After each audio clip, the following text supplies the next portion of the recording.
ప్రధానంగా అక్కడటువంటి ఆ యువత మొత్తం కూడా ఉద్యోగ సమస్యలు రిజర్వేషన్ల గురించే పోరాటం చేస్తూ అవినీతికి సంబంధించి రోడ్డు ఎక్కి నిరసన వ్యక్తం చేస్తారు. ఇక్కడ విజువల్లో చూడండి ఒకసారి, విజువల్ మీకు ఫస్ట్ నుంచి ప్లే చేయిస్తాను నేను.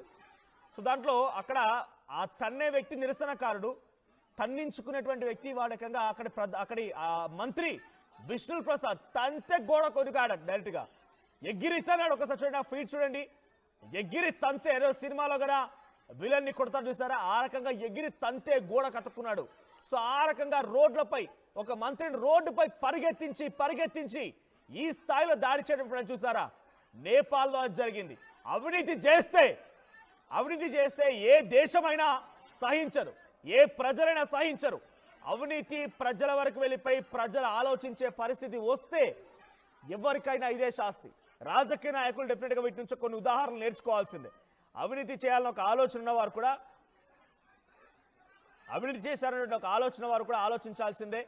అవినీతి చేస్తే చూసారా, మీకు అధికారం ఇచ్చి మీకు అన్ని అధరం ఎక్కించి మిమ్మల్ని మంచిగా చూసుకున్నప్పుడే మంచి, లేదు మీరు తప్పు చేశారంటే ఈ రకంగా ఉరికించి ఒక్కొక్కరు ఒక్కో పిడిగుద్దు గుద్దినా కూడా ముక్కలు కింద కొన్ని ముక్కలైపోతారు అక్కడ మనుషులు. సో ప్రస్తుతం విష్ణు ప్రసాద్ పాడ్యూల్, అక్కడ ఉన్నటువంటి విష్ణు ప్రసాద్ పాడ్యూల్ ఫైనాన్స్ మినిస్టర్, అక్కడ దాడికి గురైంది ఆయనే. అయితే నేపాల్లో సంఘటన పైన ప్రధాని మోదీ కూడా ట్వీట్ చేశారు. ఆయన మోదీ ఏం ట్వీట్ చేశారో చూద్దాం. సో మోదీ చేసిన ట్వీట్ చూస్తే, on my return from Himachal Pradesh and Punjab today, a meeting of the cabinet committee on security discussed the developments in Nepal. The violence in Nepal is heart-rending. I am anguished that many young people have lost their lives. The stability, peace and prosperity of Nepal are of utmost importance to us.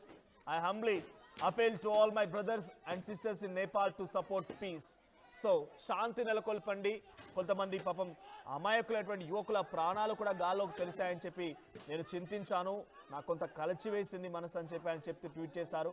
So ప్రస్తుతం ఎప్పటికప్పుడు అంచనా వేస్తున్నాను, సెక్యూరిటీతో నేను మాట్లాడుతూ ఉన్నాను, developments గురించి తెలుసుకుంటూ ఉన్నాను, మనమంతా అలర్ట్గా ఉన్నామని చెప్పి కూడా మోడీ ట్వీట్ చేశారు. ఏదేమైనా నేపాల్ పరిస్థితి తలుచుకుంటేనే కొంత ఆందోళన కలిగిస్తోంది. నేపాల్, శ్రీలంక గతంలో, అంతకంటే ముందు శ్రీలంక, బంగ్లాదేశ్, తర్వాత ఇప్పుడు నేపాల్, ఈ మూడు కూడా చుట్టుముట్టుండే దేశాలే. మనకు చుట్టూ బౌండరీలా ఉన్నటువంటి బంగ్లాదేశ్ ఆగమైపోయిన, షేక్ హసీనా పరుగులు తీసి భారత్కు వచ్చేసింది. రాజ్పక్సాకు సంబంధించిన అంశంలో కూడా భారత్ పేరు వినిపించింది. అప్పుడు ఆయన నుంచి కూడా ఏకంగా తరిమి కొట్టారు. ఆ తర్వాత ఇప్పుడు నేపాల్, కేపీ శర్మ ఓలీ, సో ఆయన కూడా అక్కడి నుంచి పరుగులు పెట్టాడట.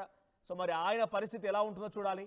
సో ప్రస్తుతానికైతే నేపాల్ మొత్తం కూడా అట్టుడికిపోతోంది, అగ్ని గుండల్లా మారిపోయింది, ఎక్కడ చూసినా అగ్ని కిలలేసి పడుతున్నాయి.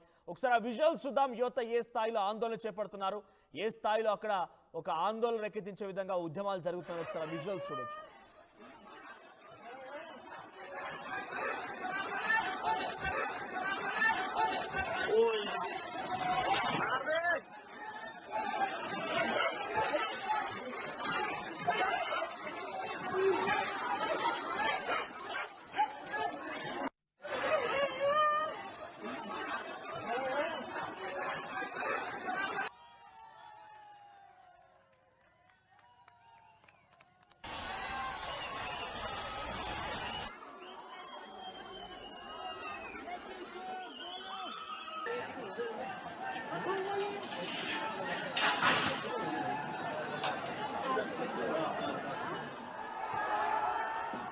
సో దీన్ని బట్టి ప్రపంచ దేశాల్లో ఉన్నటువంటి దేశాధినేతలు కానివ్వండి, అక్కడ మంత్రులు కానివ్వండి, ఒక విషయం వాళ్ళకి గుర్తెరగాలి ఏంటంటే, అవినీతి జరిగితే సహించరు.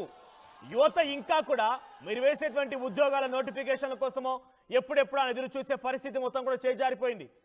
మీ పిల్లలేమో, దేశాధినేతలు ఉన్నటువంటి పిల్లలేమో, దేశాలను పరిపాలించే పాలకుల పిల్లలేమో పెద్ద పెద్ద ఉద్యోగాలు, బ్రాండెడ్ కార్లు, ఫోన్లు, రకరకాల లగ్జీరియస్ అండ్ లావిష్ లైఫ్ని గడుపుతూ ఉంటే మేము ఇంకా మీరు చెప్పేటువంటి మాటలు నమ్మి, మీరు రెచ్చగొట్టే విధానాలు నమ్మి వాటి వరకు ఆగిపోవాలా? ఇప్పుడు నేపాల్లో జరిగింది అదే. కొంతమంది త్రిభువన్ యూనివర్సిటీకి సంబంధించిన పిల్లలు మీడియాతో మాట్లాడుతూ, యూనివర్సిటీకి సంబంధించిన విద్యార్థులు మాట్లాడుతూ వారు ఏం చెప్తున్నారంటే, మేమేమో ఖాళీ కడుపుతో, నిరుద్యోగ సమస్యతో తినక చాలని బతుకుతూ ఉంటే వాళ్ళ పిల్లలేమో లగ్జరీస్ అండ్ లావిష్గా బతుకుతూ ఉన్నారు. వాళ్ళు ట్విట్టర్లో, సోషల్ మీడియాలో పెట్టేటువంటి వీడియోలు చూసి కడుపు రగులుతోంది.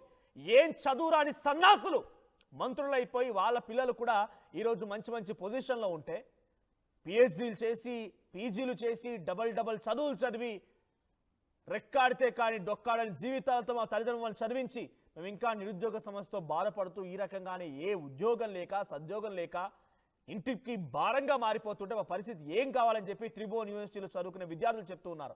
అందుకే ఎక్కడైనా గుర్తుపెట్టుకోండి, అవినీతికి జరిగితే సహనం సమయం కొంత ఉంటుంది, దానికోసం విద్యార్థులంతా ఆలోచిస్తారు. కానీ ఒక్కసారి ఆ సహనం సమయం దాటింది అంటే నేపాల్ లాంటి పరిస్థితి ఎక్కడ వచ్చినా కూడా ఆశ్చర్యపోకండి.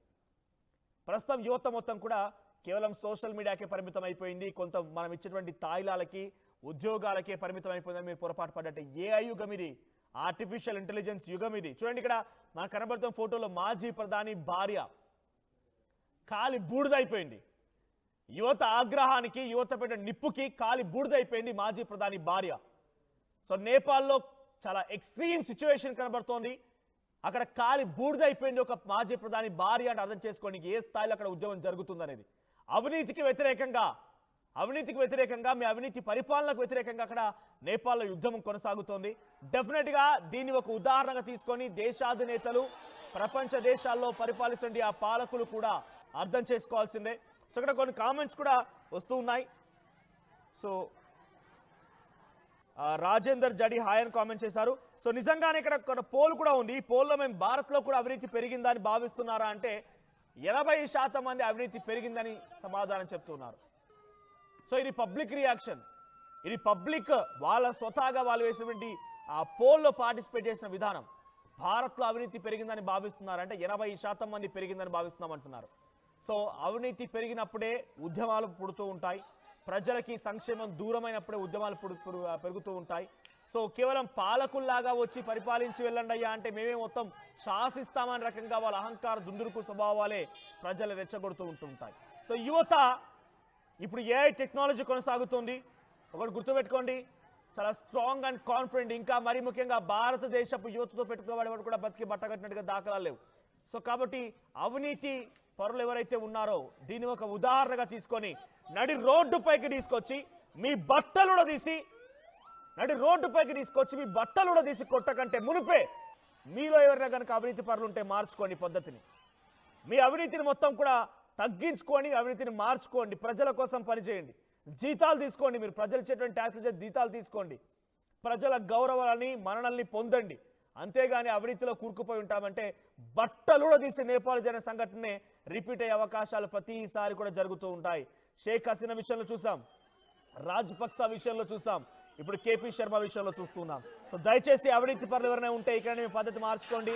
యువతకి ఆగ్రహానికి మీరు కూడా ఆహుతి అవ్వకండి, యువత ఆగ్రహానికి మీరు బూడిదైపోకండి, తస్మాత్ జాగ్రత్త అంటూ కూడా ఇది ఒక ఉదాహరణగా మనకు లైవ్లీగా అర్థమవుతోంది. సో మీ అభిప్రాయం ఏంటి కామెంట్ చేయండి. నేపాల్ జరిగినటువంటి ఈ సంఘటన ఎటువంటి సాక్షాత్కారంగా ఉంది, దీనికి ఉదాహరణగా మనం ఇంకా ఏ అంశాలు తీసుకోవచ్చు, మీ అభిప్రాయాన్ని కామెంట్ చేసే ప్రయత్నం చేయండి.